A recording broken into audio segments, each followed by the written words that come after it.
प्रिय बंधुओं, आज हमें खुशी है कि हम महाकवि कालिदास के अनमोल विचारों को शेयर करेंगे। साथ ही उनके जीवन पर भी दो बातें करेंगे। कहा जाता है कि प्रारंभिक जीवन में कालिदास अनपढ़ और मूर्ख थे, क्योंकि देखा गया था कि वे पेड़ की जिस डाली पर बैठे थे उसी को कुल्हाड़ी से काट रहे थे। इसलिए विद्वानों ने जब ऐसा करते देखा तो उन्हें महामूर्ख कहा। कालिदास की शादी विद्युत्मा नाम की राजकुमारी से हुआ। ऐसा कहा जाता है कि विद्युत्मा ने प्रतिज्ञा की थी कि जो कोई उसे शास्त्रार्थ में हरा देगा वह उसी के साथ विवाह करेगी।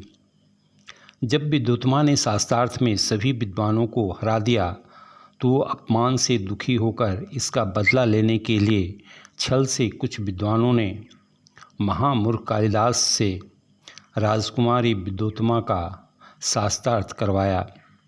शर्त रख दी कि कालिदास मुँह से कुछ नहीं बोलेंगे, वे इशारों में सारा जवाब देंगे। शर्त के अनुसार शास्त्रार्थ की परीक्षा में राजकुमारी विद्युत्मा मौन शब्दावली में गूढ़ प्रश्न पूछती थी, जिसे कालिदास अपनी बुद्धि से मौन संकेतों से ही जवाब देते थे। विद्युत्मा को लगता था कि कालिदास गूढ़ प्रश्नों का गूढ़ जवाब दे रहे हैं। उदाहरण के लिए विद्युत्मा प्रश्न के रूप में खुला हाथ दिखाया तो कालिदास को लगा कि वह थप्पड़ मारने की धमकी दे रहे हैं। इसलिए उसके जवाब में उन्होंने घूंसा दिखा दिया। तब विद्युत्मा को लगा कि कालिदास कह रहे हैं कि 5 इंद्रियों भले ही अलग हों, सभी एक ही मन के द्वारा संचालित होते हैं। इससे प्रभावित होकर राजकुमारी विद्युत्मा ने कालिदास से शादी करने के लिए हामी भर दी और उन्होंने अपने पति के रूप में स्वीकार कर लिया। कुछ दिनों के बाद जब राजकुमारी विद्युत्मा को कालिदास की बुद्धि का पता चला तो वे अत्यंत दुखी हुई और कालिदास को लज्जित किया और यह कहकर घर से निकाल दिया कि सच्चे पंडित बने बिना घर वापस नहीं आना। फिर क्या था, पत्नी की अपमानित हुए कालिदास ने विद्या प्राप्त करने का संकल्प लिया और सच्चे पंडित बनने की प्रतिज्ञा ठानी और इस संकल्प के साथ ही वे घर से निकल पड़े। जिसके बाद ईश्वर के आशीर्वाद से वे अध्ययन मनन में लीन हो गए। वे परम ज्ञानी और विद्वान बन गए। विद्वान बनने के बाद वे अपने घर लौटे और आवाज़ दी, जिसके बाद विद्युत्मा दरवाजे पर गई कि कोई विद्वान व्यक्ति आया है। इस तरह उन्हें अपने पत्नी से बेइज्जत होने के बाद परम ज्ञान की प्राप्ति हुई और वे महान कवि बन गए। आज उनकी गणना दुनिया के सर्वश्रेष्ठ कवियों में की जाने लगी।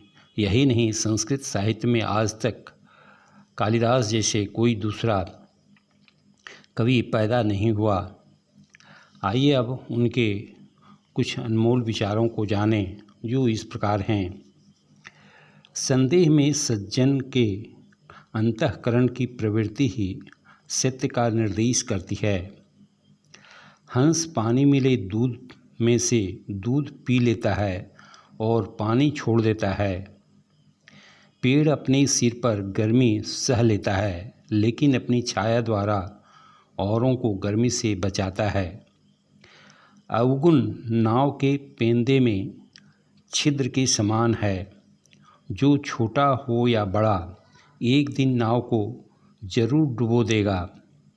बादलों की तरह सज्जन भी जिस वस्तु को ग्रहण कर लेते हैं उसका दान भी करते हैं।